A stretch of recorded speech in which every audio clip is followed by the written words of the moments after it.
पैसे इतने खुद की जेब में नहीं है कि ट्रैवल कर सके। गाड़ी लेकर गए थे और गाड़ी के साथ हो गया था वो एक्सीडेंट। तो उससे ब्रेक लगी नहीं, उसने पीछे से आगे ठोक दी। तो वो सुनसान एरिया बिल्कुल, यहाँ से कुछ बड़ी सी ब्लैक चीज उड़ के इस राइट वाली दीवार से लेफ्ट वाली दीवार के पास गई है। आपको खुद को ऐसा ही लगा था भाई क्या देख रहा हूँ मैं ये? अब इमेजिन कर रहा हूँ ना, तो मेरे अब मैं डर जाता हूँ। अब वो कई देर ठोके जाए, जैसे ही मैं फिर निकला बाहर, हाथ पकड़ के ले गए वो तो बाहर। एक ही गेम के बारे में चर्चा हो रही है जो कि है GTA 6। या तो रॉकस्टार को इतना पहले कोई ट्रेलर लॉन्च करना ही नहीं चाहिए। कितनी सीडीज हैं आपके पास? लगभग 6-7 लाख रुपए की गेम्स का कलेक्शन 6-7 होगा। लाख। गर्लफ्रेंड का तो मैं नहीं पूछूंगा, अब उम्र चली गई है। मैं तो नहीं सहता। मैं तो नहीं सहता।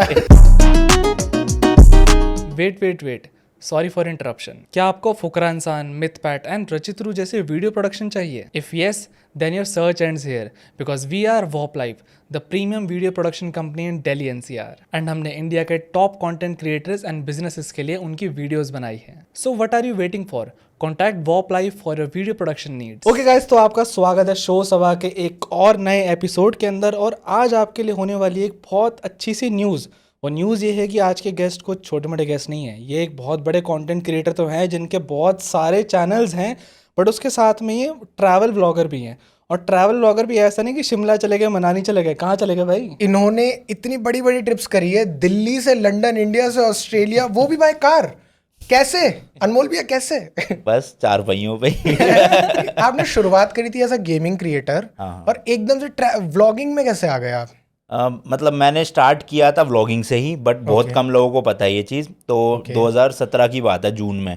तो उस वक्त मेरे कॉलेज का सेकेंड ईयर था। तो जो जून जुलाई की छुट्टियां पड़ती है उसमें मैं गया था हिमाचल में ना, एक जगह है त्रिउंड करके। मतलब मैक्लोडगंज से वहाँ की एक ट्रैक जाती है त्रिउंड, 3-4 घंटे की ट्रैक है। तो उसी की मैं रिसर्च कर रहा था यूट्यूब पे कि कैसे जाया जाए, सोलो सेफ है नहीं है, गाइड की ज़रूरत पड़ेगी या नहीं पड़ेगी, या क्या गियर्स ले जाया जाए। तो 3-4 लोगों की वीडियोस आई थी उस टाइम पे। तो मुझे वो चीज़ देख के ना मतलब काफ़ी फैसिनेटिंग लगा कि लोग यूट्यूब पे अपनी पूरी मेमोरीज भी सेव कर रहे हैं, दूसरों की मदद भी कर रहे हैं। उस टाइम तक मुझे ये नहीं पता था कि पैसे भी आप कमा सकते हो यूट्यूब से। तो फिर मैंने थोड़ा बहुत रिसर्च शुरू किया उसके बारे में कि क्या है, कैसे करते हैं। तब मैं वहाँ त्रिउंड ट्रैक में मैंने अपनी फर्स्ट वीडियो शूट करी थी, वो एक ट्रैवल व्लॉग ही था। बट हुआ क्या, उस वक्त मेरे पास OnePlus या पता नहीं MI का शायद से फ़ोन था, कोई 3S प्राइम आता था MI रेडमी का। तो उसमें मैंने शूट किया, और जब मैं घर पे आके वो सब फुटेजेस लैपटॉप में डाली तो वो फुटेजेस ही गायब हो गई पूरी की पूरी। पहला मतलब वो व्लॉग ही कभी डल नहीं पाया। तो वहाँ से मैंने ये सोचा था कि करना तो ट्रैवल ही है, बट अभी कॉलेज चल रहा है तो घर वाले फीस दे रहे हैं, उतना ही काफ़ी है। तो पैसे इतने खुद की जेब में नहीं है कि ट्रैवल कर सके। तो इसलिए इंटरेस्ट था बचपन से ही गेमिंग में। तो गेमिंग की वीडियो शुरुआत की कि अपने पास PlayStation है, ये सब है, तो इसी की वीडियोस बनाते हैं। और जब वो चल जाएगा चैनल तो उससे ट्रैवल करके फिर ट्रैवल वीडियोस बनाएंगे। मैंने तो पहली वीडियो शायद वो देखी थी जिसमें आप रावण का वो दिखाया वो भी था व्लॉग ना? ही था एक तरह से, हाँ, देखा व्लॉग जाए ही तो था वो बिल्कुल। भी। मैं बताता हूँ मैंने कैसे फिगर आउट करा था कि अनमोल जायसवाल तो पहला चैनल था। मैं बताता हूँ मैंने ढूंढा कैसे वो। ओके।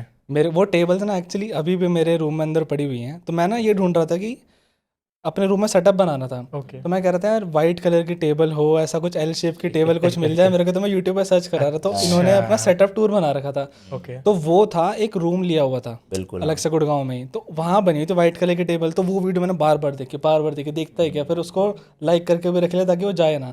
तो वहाँ से मैंने देखना चालू करा। फिर एक दिन क्या हुआ, इन्होंने यूट्यूब पे कम्युनिटी पोस्ट डाल रखा था ओके। कि मैं अपनी बाइक ले रहा हूँ हायाबुसा, तो मेरे को उसके लिए सिनेमाटोग्राफर चाहिए। तो मैंने मेल कर दिया सीधा व्यूअर से आप हायरिंग पे ही चले गए। बढ़िया। तो इसने अपनी शायद वो भेजी थी कोई तो सॉफ्ट Watch ड्रिंक की, की या हाँ, किसी soft चीज़ की drink एक की, एडवर्टीजमेंट सी बनाई हुई थी इसने। तो वो अच्छा लगा था देख के कि मैंने कहा हाँ ठीक है, बुलाया जाए फिर तो। हाँ, तो हायाबुसा की पहली वीडियो करी थी हमने। जब से you guys are working together. हाँ, यस यस। मतलब हायाबुसा की करी, फिर BMW की करी थी 1250 की, फिर शायद से उसके बाद Join ही हो गया शायद ही ज्वाइन हो गए थे। हाँ हाँ। अरे नाइस नाइस। तो भाई आपने ना एक वर्ल्ड फेमस ट्रिप करी थी, जो ट्रिप का नाम था Delhi to London by road. By road. By road। हाँ, तो सबसे खास बात ही वही थी। तो उसके बारे में थोड़ा बताओ कि उसकी प्लानिंग कैसे चालू करी, और मतलब पूरा इन ऑल मैनेज कैसे किया। तो इसके पीछे स्टोरी है 2017-18 के टाइम की ही। जब मुझे इंटरेस्ट आया ट्रैवल व्लॉगिंग में, तो उसी टाइम पे एक सरदार जी थे, वो अपनी फॉर्च्यूनर लेके दिल्ली टू लंदन गए थे। तो उन्होंने वीडियोस तो अपनी बहुत कम डाली थी, बट मुझे मतलब उससे पहले मुझे लगता था कि दिल्ली टू लंदन जाना पॉसिबल ही नहीं है, कि मतलब कोई, जैसे हमने सुना ना बचपन से कि 7 समुंदर पार है, तो मतलब वो समुद्र पे कोई गाड़ी कैसे ले जा सकता है, जैसे सबको यही डाउट होता है कि रोड तो है नहीं, गए कैसे। तो मेरे को भी उससे पहले तक पता नहीं था, बट उनकी 1-2 वीडियोस देखी, उन्होंने बताया कि बजट कितना लगा, कैसे गए, क्या गए। तो बड़ी बेसिक वीडियोस थी, मतलब इतनी डिटेल में उन्होंने नहीं बताया था। बेसिकली उनका ये था कि उनको कंसल्टेंसी देनी थी अपनी पेड, तो इसलिए वो थोड़ा बहुत वीडियो में बताते थे, बट एंड में बोल देते थे अगर आपको डिटेल इन्फॉर्मेशन चाहिए तो आप मेरे को पे करके फुल कंसल्टेंसी ले सकते हो। तो वहाँ से मेरे को बस एक आइडिया लग गया था कि हाँ ऐसी कोई ट्रिप होती है। उसके बाद मैंने 2019 में ट्रैवलिंग शुरू करी, इंटरनेशनल सोलो ट्रैवलिंग करी। तो 2019 में मैंने 9 कंट्रीज़ करी उसी साल में। तो उसमें से पहली 3-4 कंट्रीज तो चली नहीं। उसके बाद जब मैं इजिप्ट गया, पाकिस्तान गया, तो वहाँ की वीडियोज़ एकदम से चलने लग गई। इजिप्ट वाली मैंने भी देखी हाँ, थी। इजिप्ट की बहुत लोगों ने मतलब उस चैनल को शुरुआत ही वहीं से किया था, इजिप्ट वाली या फिर पाकिस्तान वाली, करतारपुर साहिब वाली। तो अब 2019 अच्छे से निकल गया। अब 20 की भी शुरुआत बढ़िया हुई। फरवरी में मैं दुबई की ट्रिप मारी, फर्स्ट टाइम दुबई गया था। फिर जैसे ही मैं दुबई से आया उससे 2 दिन बाद लग गया लॉकडाउन एकदम से कोविड की वजह से। तो उसके बाद जो झटका लगा 2 साल का, वो मतलब ऐसा था कि इंटरनेशनल ट्रैवल तो भूल ही जाओ, घर से निकलना भी वो हो गया था कि कोविड ना हो जाए किसी को। इंटरनेशनल तो बड़ी बड़ी न्यूज़ फैल रही थी कि फ़्लाइट कैंसिल हो रही है, होटल्स डबल रेट हो गए, ट्रिपल हो गए। तो वो 2 साल मैंने ट्रैवल किया ही नहीं, 2020 में भी नहीं, 21 में भी नहीं, 22 में भी नहीं किया ट्रैवल। फिर मैं इन्हीं 3 साल में ये पूरी रिसर्च करने लग गया अच्छे से, क्योंकि यूट्यूब पे तो कुछ इन्फॉर्मेशन थी नहीं। तो मैं क्वेरा पे या फिर गूगल पे ही पढ़ता था, जो बाहर के ओवरलैंडर्स, इनको बोलते हैं ओवरलैंडर्स, जो अपनी गाड़ी से बाय रोड ट्रैवल करते हैं, उन्हें ओवरलैंडर्स बोलते हैं। तो उनके मैं पोस्ट पढ़ने लगा कि वो कौन कौन सी कंट्री से होके निकल रहे हैं। तो एक्चुअल में पता चला लोग 90s के ज़माने से जो है वो अपने यूरोप से या यूएस से इंडिया तक ट्रैवल कर चुके हैं बाय रोड। तो उनके पोस्ट पढ़े, उनके इन्फॉर्मेशन मिली, कारनेट क्या होता है, वीज़ास कैसे लगवाए जाए, बॉर्डर क्रॉसिंग कौन कौन सी है। तो लगभग मेरे को 1.5 से 2 साल लगे पूरे इसकी पूरी रिसर्च करने में। और जो 2022 का टाइम था उसमें मैं ढूंढ रहा था अपने साथ जाने के लिए किसी को, कि कौन जाएगा। अकेला तो जा नहीं सकता ना, मैं ड्राइव कर सकता 25,000 किलोमीटर अकेला, और कर भी लिया तो एक सेफ्टी के लिए साथ में कोई होना चाहिए कि रास्ते में कुछ हो जाए, तबीयत खराब हो जाए तो कोई तो हो जो बचा सके उस टाइम पे। और व्लॉगिंग का भी आपको देखना था, शॉर्ट्स वगैरह भी लेने थे। बिल्कुल बिल्कुल। तो 2022 के जनवरी से मैंने स्टार्ट किया। काफ़ी लोगों से, पुराने दोस्तों से, स्कूल टाइम वाले दोस्तों से भी पूछा, कॉलेज वाले दोस्तों से भी पूछा। फिर 1-2 यूट्यूबर्स भी थे, अब नाम तो क्या ही लूँ उनका मतलब 80% फाइनल हो गया था। मतलब ये था कि अब 2023 के स्टार्टिंग में बस हमें वीज़ास अप्लाई करना शुरू करने हैं, बट एंड मोमेंट में उन्होंने ही मना कर दिया। सेम चीज़ कर रहे थे वो लोग भी? हाँ, वो भी ट्रैवल व्लॉगर्स ही थे, अच्छा, okay. बाइकर्स थे बेसिकली, हम बाइक राइड्स भी करते थे। तो उनके साथ भी कैंसिल हो गया। फिर जो मेरे साथ गया मेरा दोस्त अभिषेक, उसको मैंने प्लान बताया 2022 के ही एंड में।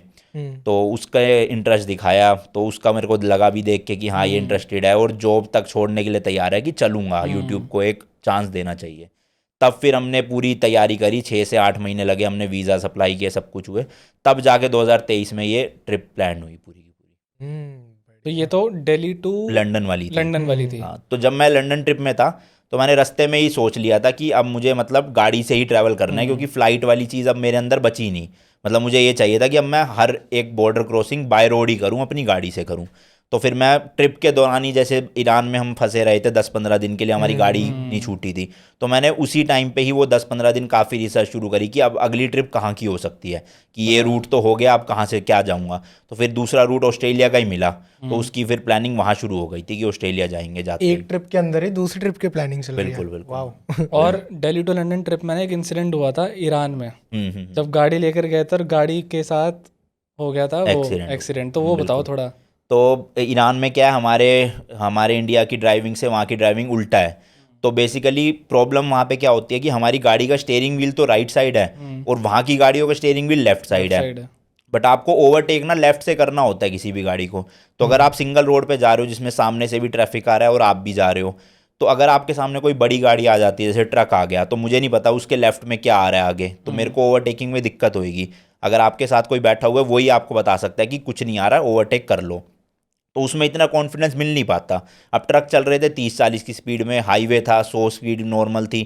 तो मैंने ओवरटेक लेने की कोशिश करी, अभिषेक ने बोला कि निकाल लो, बट उसको उसके अकॉर्डिंग लगा कि निकल जाएगी, कि ट्रक आ रहा है बट इतनी जगह है निकल जाएगी। बट मुझे नहीं पता था कि इतना ट्रक पास में आ रहा है। तो मैंने तो ओवरटेक ले लिया। अब जैसे ही लिया तो मुझे कॉन्फिडेंस फील नहीं हुआ, मुझे लगा कि जी ठुक जाएगी ये। तो तो मैंने हल्की सी स्पीड स्लो करी अपनी लेन में वापस लेने के लिए, बट पीछे वाला जो आ रहा था उससे ब्रेक लगी नहीं, उसने पीछे से आगे ठोक दी।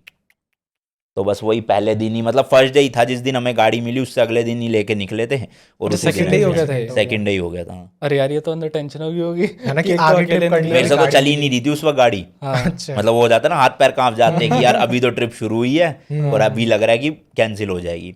फिर अभिषेक को मैंने दी गाड़ी, उसने चलाई, थोड़ी देर बाद मैं नॉर्मल हुआ तो सही हो तो गया। घर वालों का क्या रिएक्शन था भाई? उन्हें तो डर लग गया होगा हाँ कि भाई वापसी आ जा तू। भाई, इवन आप ना इतने 6-7 महीने तक घर से बाहर रहते हो, बिल्कुल हाँ। तो लाइक उनको क्या लगता है? ऐसा लगता है कि हॉस्टल में रह रहा है बच्चा, घर से दूर रहता है, क्या करता है? नहीं, इंटरनेशनल क्या ट्रैवल reaction जब मैंने होता है? शुरू किया तो उस टाइम उनका डर तो निकल चुका था, अच्छा। बट गाड़ी से जाने में डर था कि ऑब्वियसली इतनी दूर जा रहा है, कैसा होगा क्या होगा।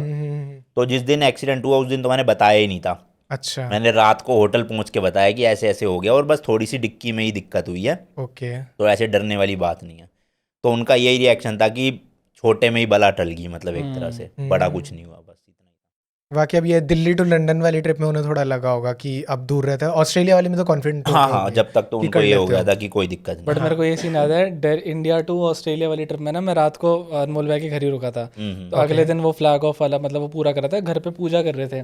तो आंटी इमोशनल हो गई थी वहाँ पे, और अंकल यूजुअली मतलब वैसे वो बिल्कुल रहते हैं एकदम सख्त, बट पर उस वो टाइम भी ना हो गए थे। अंकल को ही आंखें एकदम गीली हो गई थी यार। बिल्कुल बिल्कुल, मम्मी तो इवेंट पे भी रो पड़ी थी जब फ्लैग ऑफ इवेंट था। हाँ हाँ हाँ, याद आ गया याद आ गया। तो घर वालों का तो होता ही है, उनको तो चिंता होती है कि सेफ रहे सब कुछ, बस। बट ठीक है। तो ये बताओ कि जो दिल्ली टू लंदन वाली रोड ट्रिप करी थी उसमें कितनी कंट्रीज करी travel total? Delhi to London वाली में हमने करी थी 30 या 31 कंट्रीज थी, 31 कंट्रीज। क्योंकि उसमें मेजर पार्ट यूरोप का था। तो यूरोप में क्या है, एक ही वीज़ा लेना Schengen है वीज़ा। और बॉर्डर होते नहीं है, जिस मर्जी देश में मुंह उठा के चले जाओ। कि मतलब यहाँ से जैसे दिल्ली से गुड़गांव जाना हो, उतने में वहाँ पे एक देश ही बदल जाता है पूरा। तो एक ना मैंने आपका एक एक्सपीरियंस, एक व्लॉग देखा था, उसके अंदर ना एयरबीएनबी के अंदर आपका एक स्पूकी एक्सपीरियंस हुआ था। क्या हुआ था, सच बताओ। सच बताओ या सिर्फ कंटेंट के लिए बोला था? नहीं नहीं नहीं, कंटेंट के लिए होता तो मैं अपने चैनल पे ही बताता, बट मैंने ऐसी ये चीज़ें मैं कभी शेयर करता ही नहीं हूँ। ओके। कुछ ज़्यादा एक्सट्रीम नेगेटिव हो जाता है तो मैं बता देता हूँ कि जो यूज़फुल है, बट वैसे ट्रैवल यूज़फुल मतलब दूसरों के लिए यूज़फुल है कि वो गलती ना करे कभी ऐसी। बट कुछ ऐसी चीज़ होती है जो मेरे साथ ही हुई है नेगेटिव, उससे किसी को फ़र्क नहीं पड़ेगा या ना कुछ फ़ायदा होगा, तो मैं वो अवॉइड ही करता हूँ। मैं जिस भी कंट्री जाता हूँ पॉजिटिव चीज़ें ही दिखाता हूँ ज़्यादातर। बट ये हुआ था कि हम यूके पहुंच चुके थे, यूके की ऑलमोस्ट ट्रिप कंप्लीट हो चुकी थी। तो अभिषेक की 2 दिन बाद की फ़्लाइट थी, उसका जॉब का कुछ था सीन कि उसको जॉब ज्वाइन करनी थी, तो वो मेरे से 7-8 दिन पहले ही चला गया था। तो यूके में ही ना अलग अलग पार्ट है, जैसे वेल्स है, ठीक है, एक इंग्लैंड वाला पार्ट अलग है। तो हमारा सारा पार्ट कवर हो चुका था, बस मेरा वेल्स रह गया था। तो अभिषेक कह रहा मैं तो इंडिया जा रहा हूँ, तो मैंने कहा तुम जा रहे हो कोई नहीं, मैं तो हूँ 7-8 दिन, मैं वेल्स चला जाता हूँ। अराउंड 300 किलोमीटर था वहाँ से। तो वो बस पकड़ के चला गया अपना लंदन में, उसकी फ़्लाइट थी वहाँ से, और मैं वहाँ से चला गया वेल्स में। तो मैं अकेला था। सबसे पहले तो पहुँचते पहुँचते रात हो गई वहाँ पे। अब आपने देखा होगा मूवीज़ में ऐसी सोसाइटीज़ होती है जिसका ना एक मतलब रोड के एंड में जाके एक डेड एंड आ जाता है। हाँ। और ऐसे गोल सर्कल होता है, उसके चारों तरफ घर बने होते हैं बस, और वहीं से घूम जाता है। सैन एंड्रियास में भी होता है ऐसे। हाँ हाँ, मेरे को वही सैन याद डियाज आया। में होता है, जैसे वहाँ के हुड वगैरह। तो वो सुनसान एरिया बिल्कुल, मतलब वहाँ पे 8-10 घर थे, बट उसमें एक में भी लाइट नहीं जल रही किसी में भी, जबकि मैं 9-10 बजे ही पहुंचा था। तो ऐसे लग नहीं रहा था कोई रहता है वहाँ पे, ऐसा लग रहा था लोगों ने खरीद के रखे हुए और एयरबीएनबी पे चढ़ा दिए है बस। तो 1 घंटा तो मेरा वहाँ पे वेस्ट हुआ ओनर को फ़ोन करके समझने में कि लोग कैसे खुलेगा, उसका क्या होगा क्या नहीं होगा। वो करते करते 11-12 बज गए। मैं फिर ऊपर गया, मैंने खाना वाना बनाया और मैं सो गया। अब मेरी रात को एकदम से अचानक से नींद खुली 2:30-3 बजे के आसपास। टाइम कंफर्म नहीं है कितना था, बट आधी रात हो रही थी मतलब। और जनरली मैं ऐसा बंदा हूँ कि मैं सो जाता हूँ तो फिर इतना भंड सोता हूँ कि सुबह ही नींद खुलती है 9-10 बजे। बट उस वक्त मेरी अचानक से नींद खुली और मेरे को थोड़ा बहुत ना डर लग भी रहा था वहाँ पे, तो मैं लाइट ऑन करके ही सो रहा था। क्योंकि अकेले भी थे। अकेला भी था, हाँ। मैंने सारे दरवाजे चेक करे, लॉक वॉक कर लिया है, ठीक है। अच्छा। क्योंकि भूत का डर नहीं होता वहाँ पे, चोरी या वैसा कुछ भी हो जाए, वैसे ही सुनसान इलाका है तो इसलिए। और गाड़ी भी मैंने बिल्कुल वहीं पे गेट के आगे ही खड़ी करी नीचे, कि खिड़की से दिखती रहे गाड़ी की, कोई शीशा वीशा ना तोड़ के जाए। तो अचानक से रात को नींद खुली 3 बजे। और कभी आपके साथ ऐसा होता है कि जैसे आप आंख बंद करते हो तो ऐसा लगता है कि कुछ काले काले छोटे छोटे पार्टिकल उड़ रहे हैं, वाइट कभी ब्लैक लगता है। तो मेरे को जहाँ तक मेरे को याद है कि मेरी नींद खुली है, और जैसी मेरी आंख खुली है मैं बेड पे लेटा हूँ, और इतनी ही सीलिंग थी उसकी जितनी इस रूम की है। ओके। इस कॉर्नर, और इतना ही रूम होगा, इतना ही चौड़ा, बीच में सेंटर में बैठता, यहाँ से कुछ बड़ी सी ब्लैक चीज उड़ के इस राइट वाली दीवार से लेफ्ट वाली दीवार के पास गई है। मुझे ऐसा फील हुआ, और ये मेरे को रात को नहीं पता चला। जब मैं अगले दिन उठा तब मुझे रियलाइज हुआ कि ऐसा कुछ हुआ था रात को, कि मैं उठा था। ऐसा कैसे पता नहीं, अब ये सपने में आया, क्या हुआ क्या नहीं हुआ, बट मुझे सुबह उठ के लगा कि मैं उठा था रात को पक्का। और उस टाइम पे ऐसे कुछ उड़ के गया है, मैंने देखा और मैं डर गया और मैं चादर ओढ़ के वापस सो गया। तो शेप क्या थी उसकी? मतलब ऐसी था कि किसी ने कुछ कपड़ा ओढ़ रखा है अपने ऊपर, और इतनी बड़ी सी चीज एकदम से ब्लैक सी ट्रैवल करके गई है। उस टाइम तो आपने इग्नोर करने की कोशिश की होगी, क्या ऐसा हो जाता हूँ। मेरे को रात को तो पता ही नहीं था ना कि क्या हुआ है मेरे साथ। मेरे को सुबह याद आया एकदम से कि ऐसा रात को कुछ हुआ है। अब सच था नहीं था, क्या हुआ, सपने में हुआ, कुछ नहीं पता। बट उसके अगले दिन ही मुझे वहाँ से चेकआउट करना था 11-12 बजे, और वो वाला शहर घूम के वापस लंदन के लिए निकलना था। तो मैंने एक ही दिन की बुकिंग कर रखी थी, एक ही रात की मतलब। पर मुझे पता नहीं अगले दिन क्या हुआ कि मैंने ओनर को मैसेज किया कि मैं एक और दिन एक्सटेंड कर रहा हूँ, और आप पेमेंट बता दो कैसे पे करना है, और मैं पे कर दूंगा। उसका सामने से रिप्लाई आया, उसने कहा ओके, मैंने पेमेंट कर दी booking.com पे, जहाँ से मैंने एयरबीएनबी बुक किया था। और पेमेंट करके मैं पूरे दिन वहीं रहा, पता नहीं क्यों। और उस टाइम मुझे कुछ रियलाइज़ नहीं हुआ कि मैं वहाँ पे क्या कर रहा हूँ, मैं जा क्यों नहीं रहा बाहर, जबकि मेरे पास दिनों की कमी थी। मुझे लंदन पहुँचना था अपनी सिस्टर के घर पे, लेकिन मैं वहाँ पे एक दिन फालतू में रुक गया ना, मैं घूमने गया, और बस पड़ा रहा पूरे दिन, पता नहीं क्यों पड़ा रहा। मेरे रोंगटे से खड़े हो रहे हैं। तो उस टाइम मुझे रियलाइज़ नहीं हुआ। अगले दिन मैं निकला भी, और अगले दिन भी मैं एक्स्ट्रा पे करके शाम को 4 बजे निकला, और तो और एक्सटेंड कर दिया मैंने आधा दिन। जैसे ऐसी फीलिंग आ रही है, ऐसा कुछ नहीं होता कि कुछ रोकना चाह रहा है? अब मुझे ऐसा लगता है जब मैं सोचता हूँ कि ये ऐसा कुछ हो रहा था जैसे कुछ चीज़ रोकना चाह रही हो कि रुकना है वहाँ पे। अब पता नहीं, उस टाइम मुझे रियलाइज़ नहीं हुई ये चीज़, बट हुआ ऐसा। तो उस टाइम करा क्या पूरे टाइम घर में? कुछ नहीं, पड़ा हुआ बेड पे ही पड़ा हुआ, रील्स देख रहा था बैठ के। तो ना डर लगा कुछ उस शूट टाइम ना पे? कुछ फील ही नहीं हुआ ना, पता ही नहीं चल रहा था कुछ हो बॉडी रहा है नम कि हो नहीं हो गई रहा थी है। एकदम। अब लग रहा है, अब ऐसा लग रहा है कि उस टाइम में कुछ फील नहीं हो रहा था, बट अगर मैं उसी सिचुएशन को अब इमेजिन कर रहा हूँ ना, तो मेरे अब मैं डर जाता हूँ कि अब मैं कैसे था उस टाइम पे अकेला वहाँ पे। भाई सोचो, इमेजिन करो कि आपके साथ में कोई भूतिया औरत बैठी हुई और आपको दिख नहीं रहा, आप उसके साथ रील्स देख रहे हो। पॉसिबल वो भी है, एंजॉय कर रही हो। बिल्कुल पॉसिबल है, हो सकता है। इसलिए कह रही थी कंटेंट अच्छा लग रहा है, एक दिन और खा लेती हूँ। ऐसे ही एक और आपने एक वीडियो थी इजिप्ट वाली, ममीज वाली। मेरे को तो लाइक ऐसा हुआ था, पहली बार मैंने ऐसा कुछ स्पूकी वगैरह यूट्यूब पे देखा था, मैं डर गया था। आपको खुद को ऐसा ही लगा था भाई क्या देख रहा हूँ मैं ये? तो इजिप्ट में भी 2 सीन हुए थे ऐसे ही सेम। एक तो मतलब पैरानॉर्मल नहीं था इतना ज़्यादा, वो थोड़ा स्केरी था वैसे। तो जैसे अपने इंडिया में गोवा है, वहाँ पे ही एक शहर है हुरगाडा करके। अच्छा। तो जो मेन सिटी है कायरो सिटी, वहाँ से लगभग 8-9 घंटे की ड्राइव है वो। तो उस वक्त मैंने रात को ओवरनाइट बस ली वहाँ से, कायरो सिटी से, और हुरगाडा तक की, जो सुबह 5-6 बजे पहुँचना था वहाँ पे। बट वो बस लेट हो गई और हम 8-8:30 बजे पहुँचने वाले थे उस टाइम पे। तो अब उस बस में क्या है कि वॉशरूम बने होते हैं। ठीक है। तो मेरा थोड़ा सा ये है कि मेरी जब नींद खुलती है तो उसके आधे घंटे बाद प्रेशर वाली फीलिंग आ जाती है कि अब तो जाना है वॉशरूम किसी तरह। तो अब उस बस में था वॉशरूम, तो मेरे को लगा चलो भाई अब बन रहा है प्रेशर, पहुंचने में तो 2 घंटे पड़े अभी, तो मैं चला जाता हूँ वॉशरूम। अब मैं वॉशरूम में हल्का हो रहा हूँ, एकदम से बस रुकती है, और पता नहीं कुछ बॉर्डर था वहाँ पे या चेक पोस्ट था उनका, उनको आर्मी वालों को लगा कि कुछ गड़बड़ है और ये अंदर बंदा क्यों घुसा इसी टाइम पे, जस्ट कि जब बॉर्डर आने वाला था इसी टाइम पे बंदा निकल के वॉशरूम में क्यों गया। उन्हें बाहर से कैसे दिखा, अंदर चले गए? अंदर घुसे ना वो, जब ड्राइवर ने बोला होगा कि एक पीछे की सीट खाली है, तो जो भी उनकी बात हुई होगी आपस में लोकल लैंग्वेज में, वो दरवाजा पूरा ठोकने लग गए बाहर से। और मैं भाई साहब घुसा ही हूँ जस्ट, और हल्का हो रहा हूँ, और वो नींद में तो नहीं, पर मेरे को लगा कि कोई और पैसेंजर होगा जिसको यूज करना होगा वॉशरूम। तो मैं वहाँ पे इंग्लिश में बोल रहा हूँ अंदर से कि आ रहा हूँ थोड़ी देर, बट उनको ना इंग्लिश समझ आ रही है, वो तो अपना जो भी अरेबिक वगैरह लैंग्वेज चलती है वही उसी में बोल रहे, कुछ मुझे समझ नहीं आ रहा क्या बोल रहे। अब वो कई देर ठोके जाए, जैसे ही मैं फिर निकला बाहर, हाथ पकड़ के ले गए वो तो बाहर। वहाँ पे उनका बंकर सा बना हुआ था, चेक पोस्ट वहाँ पे, तो पूरी पूछताछ शुरू। अब वो पूछ रहे अपनी लैंग्वेज में, मैं इंग्लिश में बोल रहा हूँ, उनको कुछ समझ ही नहीं आ रहा क्या हो रही है बात क्या नहीं। फिर मैंने अपने कैमरा दिखाया कि मैं व्लॉगर हूँ, यूट्यूब चैनल दिखाया, पासपोर्ट दिखाया। एक तो इजिप्शियन और इंडियंस की जो फेस स्ट्रक्चर है ना वो काफ़ी सिमिलर है। अच्छा। तो वहाँ पे चल क्या रहा था ना, वहाँ की जनता ने ना वहाँ के प्रेसिडेंट के खिलाफ में आंदोलन कर रखा था कि प्रेसिडेंट को हटाओ यहाँ से, चेंज करो प्रेसिडेंट। ठीक है। तो जिस दिन मैं लैंड हुआ कायरो में, उसी रात मेरे होटल से, जो जैसे यहाँ का सीपी है, वहाँ पे कायरो का ही एक सिटी स्क्वायर है, वहाँ से मैं हार्डली 100 मीटर की दूरी पे होटल था। अब मेरे को बाहर से आवाज़ें आ रही है अचानक से। हमारे जो हॉस्टल के ओनर थे वो आए, उन्होंने कहा कि आप लोग बाहर मत जाना, कहीं पे भी अलाउड नहीं है। पुलिस वालों ने कहा है कि अंदर ही रहना है। तो मैंने कहा ठीक है। तो आवाज़ें जब तेज़ हुई, मैंने बालकनी में जाके देखा, वहाँ पे तो टीयर गैस छोड़ रही है पुलिस नॉर्मल पब्लिक के ऊपर।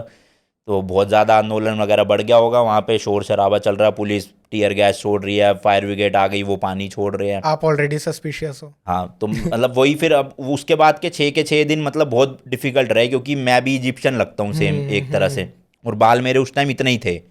तो वहाँ के लोगों के भी बाल छोटे ही रखते हैं लोग ज़्यादातर। तो वो एक दिन में 6-7 बाद मुझे रोक लेते थे रोड पे कि अपना फेसबुक दिखाओ, अपना इंस्टाग्राम दिखाओ, कि तुम प्रेसिडेंट के खिलाफ कुछ भी पोस्ट तो नहीं कर रहे। तो वहाँ पे वो समस्या चल रही थी, तो इसलिए उनको शक हुआ कि मैं इजिप्शियन हूँ और कुछ गलत इंटेंशन से वहाँ पे जा रहा हूँ करने के लिए।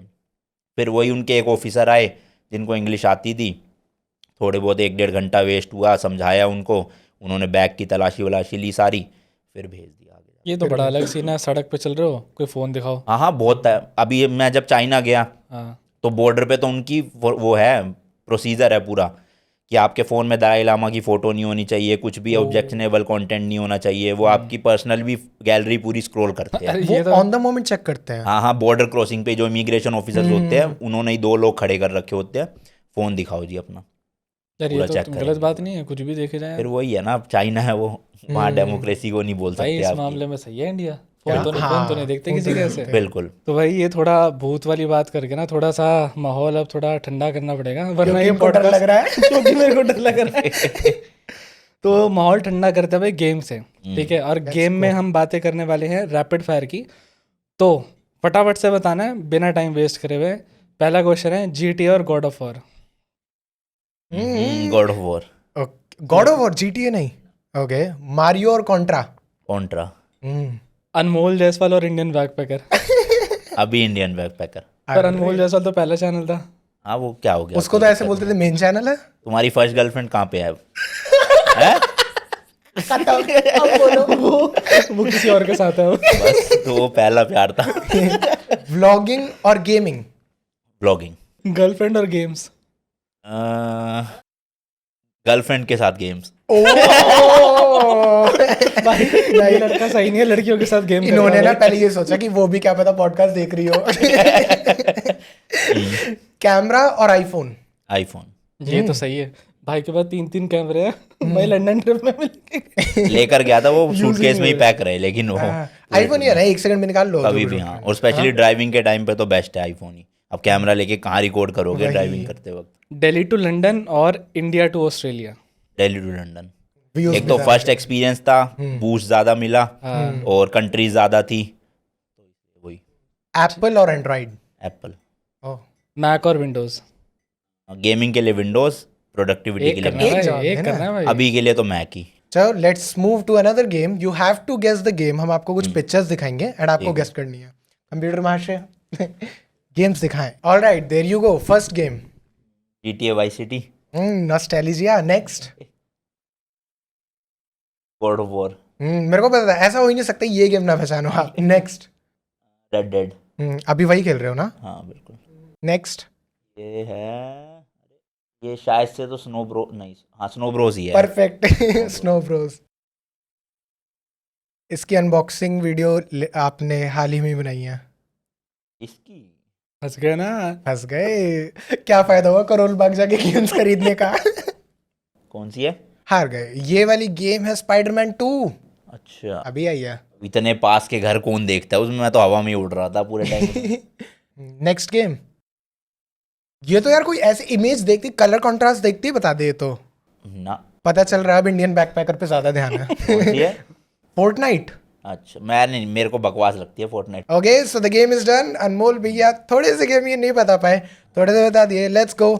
अब मूव ऑन करते हैं अगले सेगमेंट पे। वो तो पहले कर चुके। क्या? Move on. तो भैया अभी गेमिंग का माहौल बन ही चुका है, तो let's come to the games. और गेम के बारे में अभी सिर्फ एक ही गेम के बारे में चर्चा हो रही है, जो कि है GTA 6। बिल्कुल। आपको क्या लगता है कब तक वो आने वाली है? कैसा एक्सपीरियंस होने वाला है? कैसी गेम होगी वो? यार देखो, उम्मीद तो पूरी है कि 2025 तक आ जाएगी, 25 के एंड तक।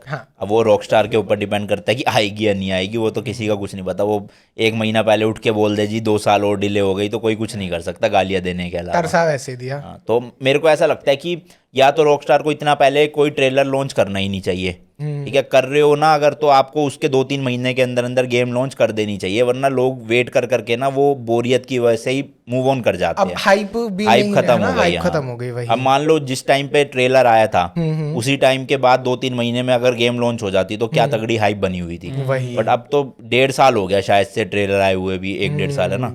तो मतलब अच्छी होएगी गेम नो डाउट, बट अब मेरे को इतना वेट हो नहीं रहा कि एक्साइटमेंट दिख नहीं रही। भाई इतना जब भी नहीं आएगी तो रखना ठीक चाहिए है। वो कि आ रही है आ रही है आ हाँ, रही बस है। आ जाएगी तो आ जाएगी। पर बस मैं ये चीज सुन के एक्साइटेड हूँ कि मतलब जो उसके कैरेक्टर्स वगैरह होंगे, जो नॉन प्लेएबल कैरेक्टर्स होंगे, एनपीसीज होंगे, वो बहुत अच्छे से रिएक्ट करेंगे। घर वगैरह काफी सारे एक्सेसिबल होंगे, है ना। बिल्कुल, उसमें कह रहे हैं कि क्रिप्टो करेंसी भी रहेगी इन गेम भी। और मतलब मैं ये चाहता हूँ कि एक तो जितनी भी बिल्डिंग्स हो ना, उसमें से most of the buildings accessible हो हमारे लिए, कि आप अंदर जा सको, देख सको क्या चल रहा है वहाँ पे। दूसरी चीज़, इनको बड़े ब्रांड्स के साथ, जो गाड़ियों के ब्रांड्स है या वो है, उनके साथ टाई अप कर लेना चाहिए। अब इतना पैसा कमाते हो तो थोड़ी रॉयल्टी उनको भी दे दो, कि गाड़ियों के नाम और डिज़ाइंस रियल आने चाहिए। जैसे लैम्बोर्गिनी है तो लैम्बोर्गिनी हो, ये ना हो कि कुछ और इनाम दिखा दिया अजीब सा। वरना मोड्स डाल के तो हम वैसे भी कर ही लेते हैं, बट ऑफिशियल गेम में भी आएगा तो ज़्यादा बढ़िया तो ज्यादा रहेगा। मजा आएगा। बट फिर मॉड वाला कंटेंट खत्म नहीं हो जाएगा? नहीं, हो भी जाएगा, क्या फ़र्क पड़ता है कंटेंट में, तो फिर आप और भी मोड्स ला सकते हो ना, कुछ अलग अलग चीज़ों के। भाई मेरे को एक चीज बताओ, GTA 6 की हमने बात करी थी, इतने लीक तो GTA वालों ने खुद ने नहीं दिए जितना आपके थंबनेल पे दिखता है। Thumbnail में GTA 6 ऐसा दिखता है, जो नेस वाली गेम होती है, नेस कंसोल, उसके अंदर GTA 6 आती है। बिल्कुल। कहाँ से आती है वो GTA देखो 6? YouTube पे सिंपल फंडा है, जो दिखता है वही बिकता है। तो अगर आप ये डालोगे कि GTA 5 का टाइटल थंबनेल, तो कोई क्लिक नहीं करेगा। अगर GTA 6 की कुछ न्यूज़ आई है तो आप पूरी वीडियो भले ही 6 मिनट की है गेमिंग न्यूज़ की, अगर उसमें आपने 4 सेकंड का या 5 सेकंड का भी GTA 6 का कुछ कंटेंट डाल दिया, तो ऑब्वियसली थंबनेल भी GTA 6 का ही डालो, तभी लोग क्लिक करेंगे। तो ये तो बेसिक सेंस है जो भी यूट्यूबर है उनके लिए, बट जो ऑडियंस है उनको समझ नहीं आती है चीज़ें, क्योंकि उनको उस चीज़ से कोई मतलब ही नहीं है ना। उनको लगता है मैंने तो GTA के लिए क्लिक किया था, तो मुझे तो गेम प्ले ही दिखा दो GTA 6 का पूरा। पर वो चीज़ पॉसिबल नहीं है ना जब है, तो हमें तो एज अ बिजनेस लेके चलना पड़ेगा। अब ऐसा तो है नहीं हम समाज सेवा करने बैठे कि व्यूज़ ना भी आए तो बनाते रहो, फर्क क्या पड़ेगा। अब ये लोग भी तो देखना, इसका थंबनेल कुछ ऐसा ही काटेंगे बीच में से मिर्च मसाले वाला, तो बस वही खेल है सारा का सारा यूट्यूब का। तो हेट नहीं आती क्या इस चक्कर में? मेरे को अब कमेंट से फ़र्क नहीं पड़ता, मतलब कोई पॉजिटिव कमेंट दिखता है तो अच्छा लगता है, पर नेगेटिव दिखता है मुझे ठीक है, अपनी लाइफ में बेचारा परेशान होगा, कोई बात नहीं। हाँ, यही रहता है मेरा अब सिंपल। बाय द वे वो थंबनेल मैंने ही बनाए हैं जिसके अंदर GTA 6 होती है। बिल्कुल, हाँ। हाँ जी। अच्छा, एक लड़ाई जन्मों जन्मों से है, एक्सबॉक्स वर्सेस प्लेस्टेशन, आप क्या चूज करोगे? 100% प्ले स्टेशन। एक्सबॉक्स से क्या दुश्मनी है आपकी? दुश्मनी कुछ नहीं है, बट प्ले स्टेशन से प्यार ज़्यादा है। ओह, मतलब प्ले स्टेशन की गेम्स ही बचपन से पसंद आई है। God of war exclusive title है, ठीक है। अब स्पाइडरमैन एक्सक्लूसिव था उसके लिए प्ले स्टेशन के लिए, लास्ट ऑफ अस हो गया, और भी ऐसी गेम्स हैं। तो मुझे नहीं लगता कि माइक्रोसॉफ्ट वालों ने ना एक अच्छा पावरफुल कंसोल तो बना दिया, बट उन्होंने कभी भी गेम्स में पैसा लगाने का सोचा ही नहीं, कि मतलब अपनी खुद की एक टीम सेटअप नहीं करी ढंग की जो ऐसे अच्छे अच्छे टाइटल बना सके। बट सोनी का स्टार्टिंग से यही था कि PS1 के टाइम से PS2 के टाइम से वो अपने अच्छे अच्छे एक्सक्लूसिव टाइटल्स निकालते रहे। तो देखो कंसोल तो क्या है, वो तो पड़ा ही रहता है, अगर अच्छी गेम्स ही नहीं है तो क्या करोगे, वही फिर वही बात आ जाती है। जैसे हार्डवेयर तो मैक का भी अच्छा है, पर उसके लिए गेम्स ऑप्टिमाइज चलो, ये गेम्स नहीं, नहीं हाँ। चलती हैं। अब बाहर की दूसरे कंट्रीज में क्या है, लोगों को निंटेंडो बहुत पसंद है, पर उसकी गेम्स मुझे बड़ी बच्चों वाली लगती है, कि Mario मतलब and क्यों all लोग ये सब। खेल रहे हैं कार्टून वाली गेम्स। मतलब आप जब कॉल ऑफ ड्यूटी खेल सकते हो फुल 4K में बड़ी स्क्रीन में, उसके सामने आप मारियो ओडिसी खेल रहे हो, फिर वही बात है, वो लोग चिढ़ जाते हैं तो गालियाँ देंगे फिर। अब ठीक है, सबकी अपनी चॉइस है, जो लेना चाहो लो। अगर आप कंटेंट क्रिएटर नहीं होते तो क्या खरीदते वो? क्या चीज़? वो निंटेंडो? Nintendo। कभी भी नहीं, जिंदगी में नहीं कभी। वो वाला कितने का था जो लिया, ओलेड वाला लिया था? वो 35 का था उस वक्त, अब तो 22-23 हज़ार का हो गया। वो 35,000 में तो 35,000 में तो PS ले लूँ मैं। हाँ, PS लो, बढ़िया PlayStation 5 पुराना मिल जाएगा, कोई 35,000 35,000 में? वो बताओ। निंटेंडो लिया, निंटेंडो के साथ सीडीज भी लिया भैया ने। वो गेम देखो मैंने कंटेंट के लिए लिया, मैं आधी से ज़्यादा चीज़ें अभी तो फिलहाल कंटेंट के लिए लेता हूँ, क्योंकि वो एक दिन ही खेलता हूँ मैं, अगले दिन से वो बस पड़ी रहती है। तो अब मैं सोच रहा हूँ कि सारा सामान निकालता हूँ और इंस्टा पे स्टोरी डालता हूँ कि बेचना शुरू करूँ उनको। पर उससे तो मेरे को लग रहा है एक हायाबुसा तो आ ही जाएगी, क्योंकि उसका रेट तो मेरे को हाँ, पता है। गेमिंग कंपोनेंट से आ जाएगी बिल्कुल। कितनी सीडीज हैं आपके पास? मैंने बहुत सारी वीडियोस देखी माय गेमिंग कलेक्शन। सीडी तो बहुत है मेरे पास, लगभग 6-7 लाख रुपए की गेम्स का कलेक्शन 6-7 होगा। लाख रुपए। पर वो मेरे को पसंद है स्टोर रखना, चाहे मैं खेलूँ चाहे ना खेलूँ, वो मैं बेचूंगा नहीं। तो फिजिकल नहीं खरीदते आप, है ना? फिजिकल ही खरीदता आई हूँ। मीन डिजिटल नहीं खरीदते? डिजिटल बहुत कम। जैसे अभी ब्लैक में वो आई है तो वो फिजिकल नहीं थी फिजिकल, तो फिर मेरे को ज़बरदस्ती अभी 2 दिन पहले खरीदनी पड़ी, क्योंकि इतने रिव्यूज़ देख रहा था कि बहुत बढ़िया है बहुत बढ़िया है, तो मेरा मन कर गया खेलने का। पर मैं वेट कर रहा था कि फिजिकल डिस्क आएगी तभी लूँगा, फिर मैंने खरीद ही ली। मैंने अब खेल ली? अब शुरू कर दिया। बढ़िया, मुझे तो बढ़िया लग रहा है ना। पर बहुत हार्ड है, हाँ। डिफिकल्ट बहुत है, मतलब गॉड ऑफ वॉर से आप लगा लो 4-5 गुना डिफिकल्ट है। और ये हर दूसरे रास्ते पे जाओ नई दुनिया खुल जाती है, नया नया सब कुछ खुल जाता है, बॉसेस कितने सारे उसमें हैं। एक सबसे बड़ी प्रॉब्लम है, ब्लॉक का ऑप्शन नहीं है कि आप किसी के अटैक को ब्लॉक नहीं पैरी नहीं कर कर सकते। ठीक है। दूसरा प्रॉब्लम है कि जो चेक पॉइंट है वो बहुत दूर होता है, मतलब अगर आपकी बॉस फाइट है उससे पहले आपको लगभग 4-5 लोगों को मार के फिर आप बॉस तक पहुंचते हो। अगर बॉस ने आपको मार दिया तो फिर वापस से 4-5 लोगों को मारो, तो वो दिमाग खराब हो जाता है थोड़ा। तो एक बार बताओ, ये तो सीडी हो गई 6-7 लाख रुपए की, गेमिंग कंप्यूटर भी बहुत सारे, कंसोल भी है, वो कितने के हैं? यार ऐसे तो नहीं देखा, पर मेरे पास हाँ ये है कि प्ले स्टेशन 1 से लेके 5 तक के सारे कंसोल्स है अभी तक। मतलब PS2 स्लिम भी है, फैट भी है, फिर PS3 में फैट स्लिम सुपर स्लिम भी है, PS4 में भी फैट स्लिम और प्रो है, और अब 5 में भी फैट और स्लिम है अपने पास। सबकी आपके पास अब जब प्रो आएगा तो वो भी ले लोगे? प्रो भी लूंगा हाँ। मतलब अगर मैं वैसे जनरल बंदा होता कोई तो नहीं लेता प्रो, क्योंकि कुछ खास करा नहीं उन्होंने, but as a content creator लेना पड़ेगा हाँ। अब जैसे PS में ना हर बार 3-4 ऑप्शन आते हैं, एक नॉर्मल वाला, फिर स्लिम आ जाता है, फिर प्रो आ जाता है। कौन से बंदे को कौन सा लेना चाहिए? वो प्रो ले, स्लिम का वेट करे, या फिर पहला आया वही ले लो? नहीं देखो, जो पहला आया वो तो 100% लो अगर आपके पास पैसे हैं। ये मत सोचो कि स्लिम आएगा प्रो आएगा, वो तो आएगा 1-2 साल बाद। तब तक क्या करोगे, इतनी गेम्स आ जाएगी सब मिस कर दोगे। तो फैट तो लो ही लो। फैट के बाद स्लिम का मुझे लगता है कि कोई लेने का तुक नहीं बनता, क्योंकि हार्डवेयर अपग्रेड ऐसा कुछ आता नहीं है, सिर्फ बॉडी को पतला सा कर देते हैं। वो तो आपको वैसे भी कुछ नहीं करना, कौन सा उसको ले लेके घूमोगे आप, तो नीचे पड़ा ही रहेगा वहाँ पे। तो उसकी जगह आप फिर जब प्रो आए तो प्रो में अपग्रेड कर सकते हो, बट PS5 के मामले में तो वो भी मत करो, कुछ खास है नहीं है इतना। प्ले स्टेशन में क्या है, 5-5 हज़ार रुपये 4-4 हज़ार रुपये की गेम्स है, तो आप मान लो मैंने कॉल ऑफ ड्यूटी ख़त्म कर ली, अब उसके बाद मैं क्या ही खेलूंगा उसको, तो मैं आपको बेच दूंगा या अपने दोस्त को दे दूंगा या रेंट पे किसी को दे दूंगा। बट डिजिटल में क्या है, आपने एक बार अपनी आईडी में खरीद ली तो अब आप अपनी आईडी तो शेयर करोगे नहीं किसी के साथ, ना आप उसको बेच पाओगे। तो फिजिकल डिस्क का ये फायदा है कि आप उसको रीसेल वैल्यू मिल जाती है। अब ये दूसरी गेम खेलनी है, ये बेच लो और दूसरी खरीद लो। बिल्कुल हाँ। तो मैं मतलब 2018-19 से पहले यही करता था। अच्छा। जब पैसे होते नहीं थे ज़्यादा तो मैं कोई अपना कलेक्शन नहीं बनाता था, खरीद के लाया, 1 हफ्ते में कंप्लीट करी, 500 रुपये कम में बेच दी वापस स्टोर पे ही जाके। पर अब जब से यूट्यूब से कमाना शुरू किया तो थोड़ा सा ये है कि अपना कलेक्शन बनाओ अब बढ़िया। ओके अनमोल भैया, अभी हम गेम्स की बात तो कर ही रहे हैं, तो अगर आपको एक ऐसा मौका मिले कि एक दिन के लिए आपको किसी गेम कैरेक्टर में तब्दील होना हो, तो आप कौन सी गेम चूज करोगे और कौन सा कैरेक्टर? यार मतलब गेम तो उनके ऊपर एक ही आई है, मार्वल की एवेंजर्स, तो मैं वैसे आयरन मैन बनना चाहूँगा। ओह, मतलब टेक्नोलॉजी के उसको लेके, ऐसे नहीं कि विलन से लड़ना है या वो करना है, बट उस बंदे के पास जो मूवीज़ में टेक्नोलॉजी थी, जिस हिसाब से सूट्स अपग्रेड हो जाते थे हर मूवी में, तो वो मुझे काफ़ी फैसिनेटिंग लगती है चीज़। तो भाई गेम से एक बात बताओ, अगर फॉर एग्जांपल कोई नॉर्मल बंदा है, जैसे मैं होगा, मैं इतनी गेमिंग नहीं करता, अब मेरे को पीसी बिल्ड करना है गेमिंग के लिए, तो मैं कम से कम में कितने में पीसी बिल्ड कर सकता हूँ? क्या स्पेसिफिकेशन होगी कि मैं GTA 5 या GTA 6 आ जाए वो चला लूँ? यार अभी तो देखो 20-20 हज़ार के पीसी है जो GTA 5 रन कर देंगे आराम से। आपको अगर गेम खेलनी है तो प्लेबल है उनमें 20-25 हज़ार, मतलब हमने खुद भी शूट करे हुए हैं। ग्राफिक कार्ड नहीं, उसमें हम बेसिकली APU यूज़ करते हैं, मतलब कि CPU प्लस GPU का कॉम्बिनेशन होता है, तो उसमें आपको डेडिकेटेड GPU की ज़रूरत नहीं पड़ेगी।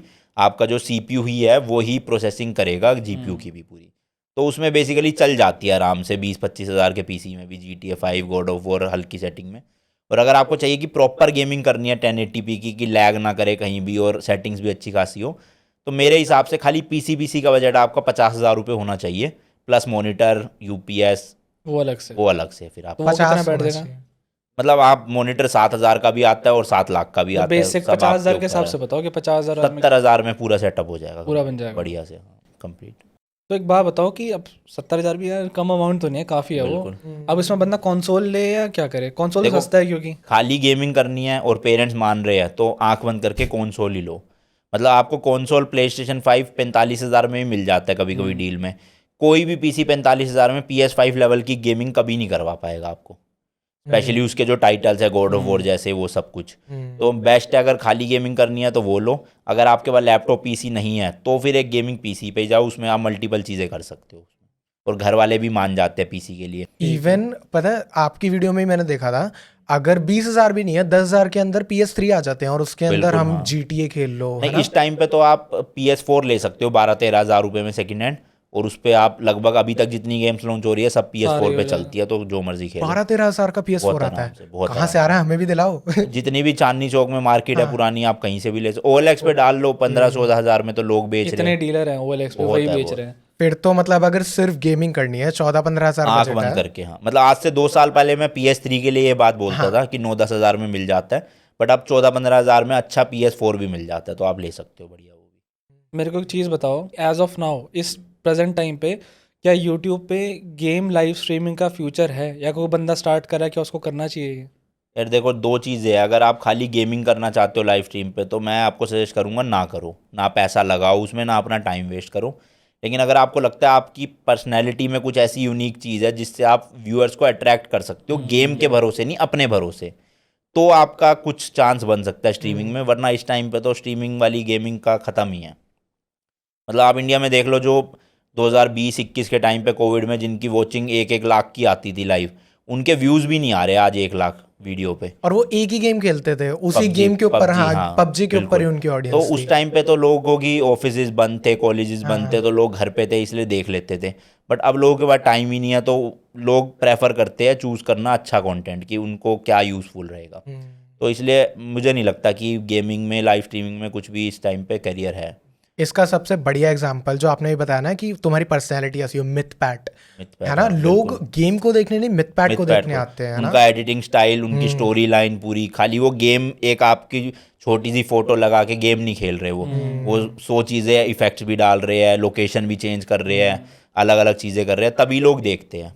अभी इंडिया में टेक्नो का अच्छा चल रहा है, टेक्नो गेमर्स का। हाँ। तो बाकी उसके अलावा मुझे नहीं लगता, जो अच्छी अच्छी गेम्स खेलते हैं किसी के भी अच्छे व्यूज़ आते हैं इस टाइम पे।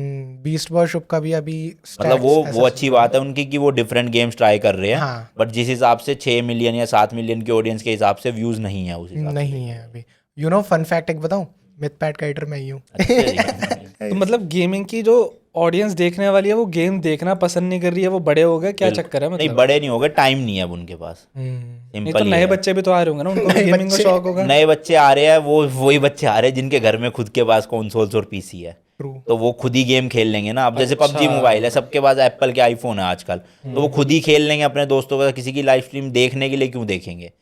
अगर कोई कुछ यूनिक कर रहा है, जैसे कैरी मिनाटी है, वो खाली गेम नहीं खेलता, उसकी लोग बकचोदी देखने के लिए आते हैं बेसिकली, तो इसलिए बस वही फ़र्क पड़ता है।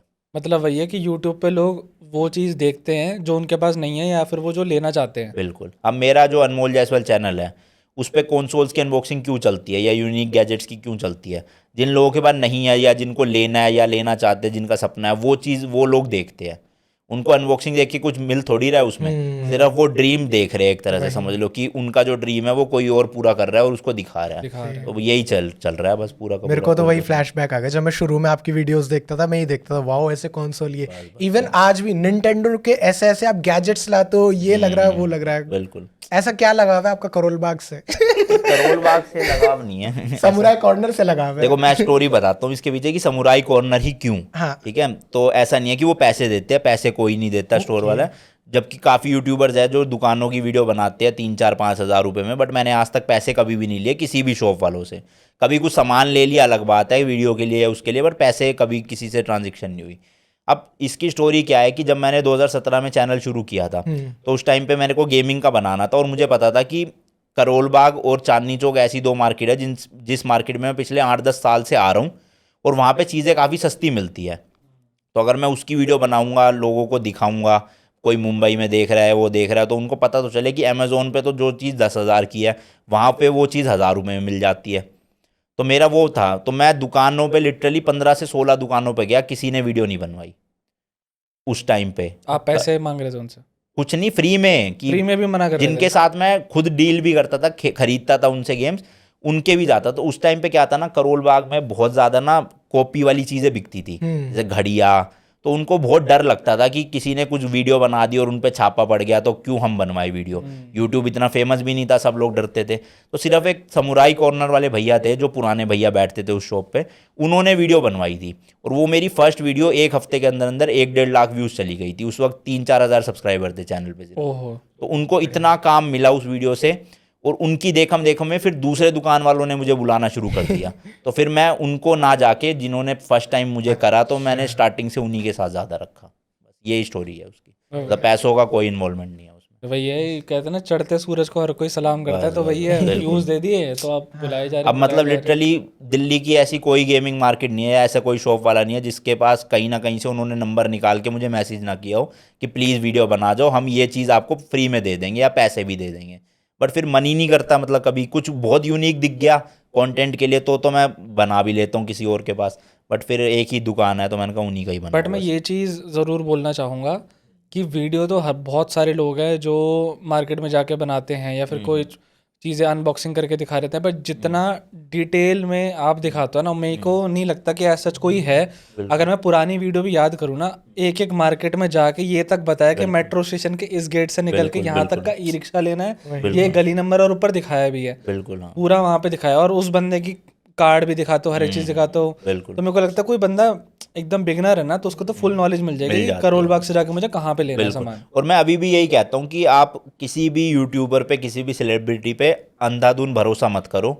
मैं अगर समुराई कॉर्नर दिखा रहा हूँ तो ज़रूरी नहीं है आपको वहीं से लेना है। आप उनको कॉल करो, 10 दुकानों पे पता करो कि कौन प्ले स्टेशन कितने की दे रहा है, तब आपको जो भी बेस्ट डील जहाँ से भी मिल रही है आप उनसे लो। मैं ये नहीं कह रहा, मेरा मेन मोटिव है कि बाज़ार में रेट क्या चल रही है उस हिसाब से। अब ऑब्वियसली मैं यूट्यूबर हूँ तो मुझे तो डिस्काउंट हर जगह अच्छे ही मिलेंगे, उनको पता है मेरी वीडियो बन जाएगी तो ऑब्वियसली हर कोई कहेगा कि 50 की प्ले स्टेशन है तो मैं तो 40 में भी दे दूंगा, कोई बात नहीं। बट आपको अपने पैसे खर्च करने हैं तो खुद देखना चाहिए कि समुराई कॉर्नर सस्ता दे रहा है या करोल बाग में कोई और दे रहा है, उसी हिसाब से लो अपना। कोई मेरी ज़बरदस्ती थोड़ी है कि इन्हीं से लेना है या आपके हाथ बांध दियो किसी ने, सब अपनी चॉइस है वो तो। तो मेरे को ये चीज़ बताओ कि मैं तो जैसे आपके साथ भी मैंने काम किया, और मैं और भी काफ़ी सारे यूट्यूबर्स के लिए कंटेंट बनाता हूँ, तो मैंने ये चीज़ देखी है, मेजर उनका समझ लो 60-70% रेवेन्यू ब्रांड स्पॉन्सरशिप हो गया या इवेंट वगैरह में जाने, वहाँ से आता है। बिल्कुल। अब मेरे को ये चीज़ डिटेल में जाननी है कि भाई वो लोग जो दिखा रहे हैं वो स्क्रिप्टेड है या वो जेन्युइन है, जो ब्रांड स्पॉन्सरशिप बेसिकली वो जो कर रहे हैं, क्या वो एक्चुअली में सही है वो प्रोडक्ट, या वो बस पैसे के लिए दिखा रहे हैं? यार डिपेंड करता है क्रिएटर टू क्रिएटर और प्रोडक्ट्स वाइज भी। अब जैसे मेरे पास अगर कोई भी ब्रांड ऐसा आता है जैसे टेक वाला, तो हम उसमें हमारा मेन मोटिव यही रहता है कि जो ब्रांड ने गाइडलाइंस दी है वो तो हम फॉलो कर रहे हैं। बट उसके अलावा जैसे लैपटॉप आया तो हमारा काम है कि कितने FPS दे रहा है वो स्क्रीन पे साफ साफ दिख जाए कि हमने इस सेटिंग में GTA 5 खेली तो 60 FPS मिले या 80 मिले। अब स्क्रीन पे आ रहे हैं 40 और ब्रांड कहेगा जी 100 बोल दो, तो वो तो वैसे भी पॉसिबल नहीं है। तो ब्रांड की मेन गाइडलाइन यही होती है कि आप फालतू की नेगेटिविटी मत फैलाओ, आप पॉजिटिव ही पॉइंट्स कवर करो। जितने भी मोबाइल फ़ोन अनबॉक्सिंग देखोगे आप या गैजेट्स कोई भी देखोगे जो ब्रांड की तरफ से आते हैं, ज़्यादातर सबको यही मिलता है कि आप नेगेटिव ज़्यादा कवर मत करो, पॉजिटिव ही कवर करो।